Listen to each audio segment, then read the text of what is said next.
What up, listeners? It's your girl Suzanna Dutt, aka Miss Bollywood, and welcome to Dear Superstars, a podcast made directly from the pages of my journal. These real life situations involve secrets, embarrassing moments, humor, heartbreak, but most importantly, the lessons that were learned. The main goal here is to aspire to inspire you by awakening that fire from deep within. Whether you're passionate about a hobby or require motivation to brand #positive vibes into your daily mantra in order to conquer both success and happiness, I'm here to show you that through patience and hard work, you can build and lead the empire you've always dreamed of.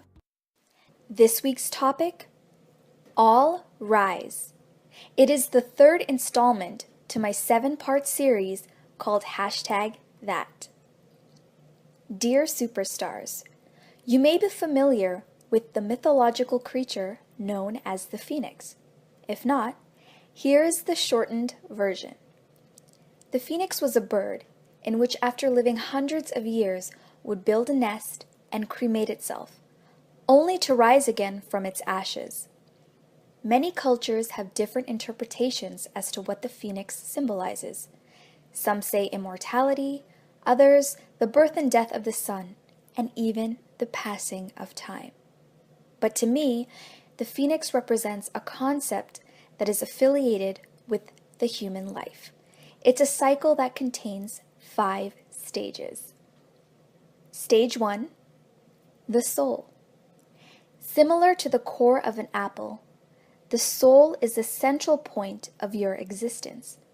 Although you can't cut into yourself and locate the hidden gem and live to tell about it, it's very much there. Here's an exercise. Find a mirror and stare at your reflection. At any time does your soul pop out and say, "Hello"? No? That's right, because it can't be seen with the naked eye. On the flip side, the soul can see you. Pretty trippy, right? Sort of like those one-way mirrors found in those interrogation rooms. However, one thing is certain. We can connect with the soul through our senses. We can feel it in all colors of emotion. We can hear its echoes in our head when important decisions need to be made. And often, with the hand of the universe, it leaves behind little hints and messages that not only helps our lives, but shapes it for the better. We may never come to understand the true nature of the soul, but it understands us completely. The soul is the epitome of a human's past, its present, and distant or near future. Invisible as it may be, it's an all-knowing powerhouse that remains forever existent and aware, long after our mortal bodies come to perish. Stage 2, beauty.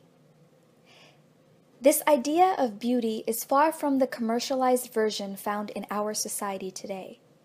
Imagine a blank canvas, surrounded by a variety of paints and brushes. Believe it or not, you are the artist. As much as your physical features play an important role, so do the internal parts of you. Whether it's your giggle, fears, guilty pleasures, hobbies, sorrows, and celebrity crushes, with each stroke, you are creating a reality that defines who you are and how you want to be seen. It's a process that requires patience and plenty of learning. Some often create 2 identities or split selves. One they call real and don't want to expose to the world, so they keep it locked away and visit either alone or with those they trust. The second they call illusion. They prepare each detail to fit what is current and will be appropriate and accepted by the public. In either case, 2 realities or one, ultimately, you get to make that choice. Stage 3. Redemption. Often people will associate redemption as a plan to recuperate what was lost and sometimes do it in violent or deceitful ways. Take the Saw movies, for example. John Kramer kidnaps victims who he feels has wronged themselves or someone else. By creating a game, setting up traps, and providing simple instructions, he gives the players a chance to escape and be grateful to be alive. Okay, maybe not the best example, but stay with me here. In this context, redemption is realizing that you have fallen and hit the pavement. Such causes could be scoring 30% on an exam, losing a job, or forgetting to take your medication. It is in this moment, cue the dramatic slow motion sequence, you get up off the ground. Even though your body aches and there are gashes and bruises everywhere, you are determined to not just overcome, but conquer whatever goal you had in mind. Perhaps aiming for 70% on the next exam and finding a tutor. How about taking a break from applying to positions online and going in person to a job fair, meeting possible employers, and handing out your resume? If you're forgetful, maybe setting up reminders on your phone throughout the week of when it's time to take your medication. It's possible you will go through many trial and errors until one just fits like a puzzle. Thus, redemption becomes a challenge or game you want to play that will lead you to your dream destination. Oh snap, see what I did there?